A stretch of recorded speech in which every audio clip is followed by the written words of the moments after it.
बिस्मिल्लाहिर्रहमानिर्रहीम। Welcome to lecture number 34 of CS401 computer architecture and assembly language programming. आज हम cover करेंगे DOS की वीडियो सर्विसेज। तो हमने देखा था जैसे हमारे पास हार्डवेयर लेवल पे कुछ इंटरप्ट्स होती हैं, फिर उसके ऊपर बायस लेवल इंटरप्ट्स होती हैं और उसके ऊपर DOS video services DOS level interrupts होती हैं, जिनमें डॉस वीडियो सर्विसेज हम कवर करेंगे। जो सर्विसेज की डॉस की सर्विसेज होती हैं, they are more cooked at higher level at then BIOS. यानी ये ऑब्जेक्टिव है कि डॉस ज़्यादा कुक्ड सर्विसेज हैं, यानी ज़्यादा पक्की पकाई सर्विस हैं, उनमें रजिस्टर में हमें कम वैल्यू भेजनी पड़ती हैं देन बायस। ठीक है, इनके अंदर लेकिन लेस कंट्रोल होता है, लेकिन ईजियर होती हैं ये as respective with respective to BIOS. तो सबसे पहले हमारे पास तीन सर्विसेज हमारे पास यहाँ पे दी गई हैं। सबसे पहले हमारे पास है 01H। 01H को अगर हम एच रजिस्टर में पास करें तो हम जो कोई भी करेक्टर है उसको स्टैंडर्ड इनपुट से रीड कर सकते हैं विद एको। और उसके बाद हमारे पास अगर हमने राइट करना हो ये स्ट्रिंग को किसी स्टैंडर्ड आउटपुट पर, यानी ज़्यादातर हम स्टैंडर्ड आउटपुट लेते हैं, तो उसके लिए हम 09H सर्विस यूज़ करेंगे। और हमारे पास जो DS और DX हैं ये पॉइंट आउट करेंगे हमारी स्ट्रिंग को। और जो यहाँ पर डॉस में जो स्ट्रिंग होती है वो टर्मिनेट जीरो से, नल ऑपरेटर से नहीं होती बल्कि डॉलर साइन से होती है। ये भी इंपॉर्टेंट ऑब्जेक्टिव है।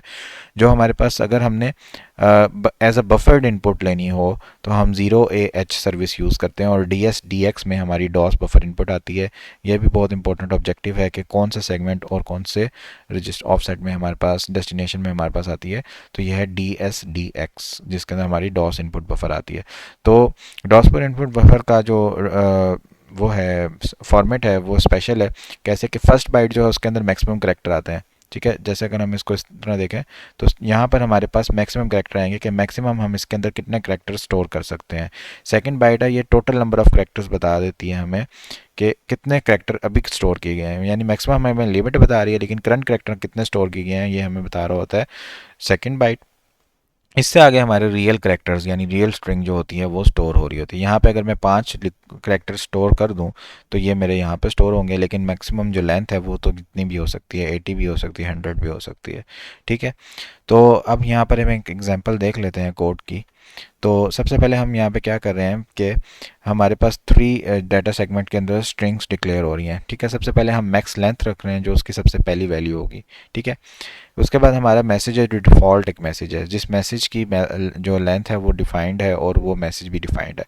लेकिन हम कस्टम मैसेज लिखेंगे जिसके लिए हमने एक बफर डिफाइन कर दिया है। ठीक है, और हमने उसको टोटल साइज़ के हिसाब से मल्टीप्लाई करके पहले से स्लॉट उसकी रख ली है। ठीक है, तो हमारे पास जो जब स्टार्ट करेंगे तो CX में मैक्सिमम लेंथ आ जाएगी, ताकि हम उस लिहाज से अपना लूप चलाते रहें, उससे ज़्यादा वैल्यूज़ हम एंटर ना करें। SI जो है हमारा बफर को पॉइंट करेगा। ठीक है, AH में रखेंगे 1 सर्विस जो कि स्ट्रिंग को रीड करती है विद एको, और फिर इंटरप्ट 21 कॉल कर देंगे, स्ट्रिंग हमारी रीड होना शुरू हो जाएगी। तो अब हम अल्फ़ाबेट्स लिखते जाएंगे तो वो स्टोर होते जाएंगे। अब हम जब कंपेयर करेंगे कि हमने कहीं एंटर तो नहीं प्रेस कर दिया, अगर हमने एंटर प्रेस कर दिया तो हम एग्ज़िट पे आ जाएंगे, वरना हम अपने जो भी हमने प्रेस किया है AL में वो हम SI के ऊपर जो एड्रेस बन रहा है वहाँ स्टोर करेंगे और SI को नेक्स्ट पॉइंट कर देंगे। ठीक है, इस तरह हम बफर में अपनी जो स्ट्रिंग है सेव करते जाएंगे। जैसे ही हम एंटर प्रेस करेंगे हमारा एग्ज़िट पर आएगा, और हम क्या करेंगे कि एंटर जहाँ पे हमने सेव किया था उस एंटर की जगह हम डॉलर सेव कर देंगे, क्योंकि हमारे पास जो टर्मिनेटेड स्ट्रिंग होती हैं डॉस में वो डॉलर से होती हैं। ठीक है, अब हमने जो सर्विस 9 है उसको यूज़ करना स्क्रीन पर प्रिंट करने के लिए, तो DX को हम पॉइंट करेंगे मैसेज पर जो डिफ़ॉल्ट मैसेज था हेलो वाला, और इंटरप्ट 21 करेंगे तो स्क्रीन पर हेलो लिखा आ जाएगा। फिर जो अभी कस्टम हमारा मैसेज आया है वो बफर में आया है। ठीक है, तो DX को फिर बफर पॉइंट करेंगे, AH में 9 रखेंगे, इंटरप्ट 21 कॉल करेंगे तो जो हमने स्ट्रिंग कस्टम लिखी थी वो हेलो के नीचे शो हो जाएगी, और फिर हमारे पास बल्कि हेलो के आगे शो हो जाएगी, और फिर हमारे पास प्रोग्राम एंड हो जाएगा। ठीक है, अब एक और एग्जांपल है।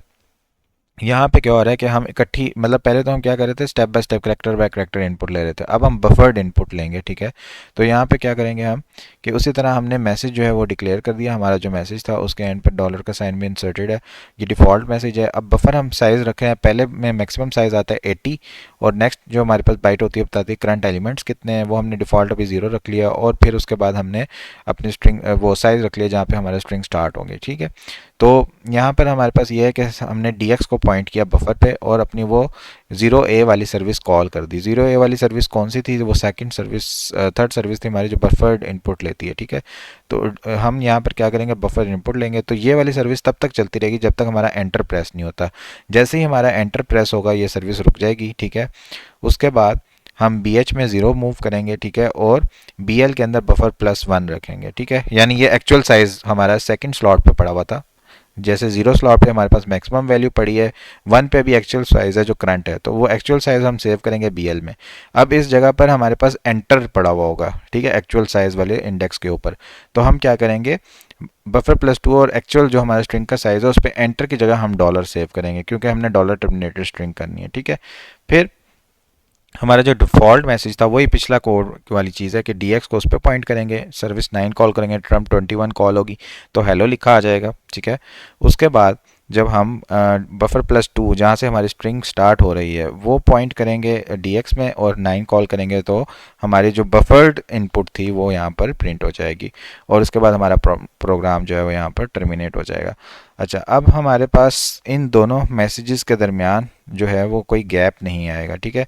इन दोनों मैसेजेस से मुराद ये कि जब हम बफर लिखेंगे ना, यहाँ पे बफर इनपुट हमने जनरेट करनी है, जब हम पूरा बफर एक सेंटेंस लिखेंगे तो हमारा एंटर प्रेस करेंगे तो जो हम स्ट्रिंग लिखेंगे ना वो ओवरलैप कर रही होगी बफर के ऊपर ही, ठीक है, प्रिंट अगली लाइन में नहीं हो रही। तो उसके लिए हम थोड़ा सा कोड ऐड करेंगे जिसके अंदर सर्विस नंबर 2 होती है, एच में हम 2 मूव करके फिर इंटरप्ट 21 जनरेट करेंगे, तो हमारे पास जो बफर होगा वो अगली लाइन में अलग लाइन में होगा, और जो प्रिंट होगा अलग से स्ट्रिंग वो अगली लाइन में प्रिंट हो जाएगी, ठीक है। तो ये कोड था, यहाँ पे हमारा लेक्चर एंड होता है, ये कॉन्सेप्ट भी हमारा वीडियो सर्विसेज वाला एंड होता है। Thank you so much everyone for joining and watching. अपनी दुआ में याद रखिएगा। टेक केयर, अल्लाह हाफिज़।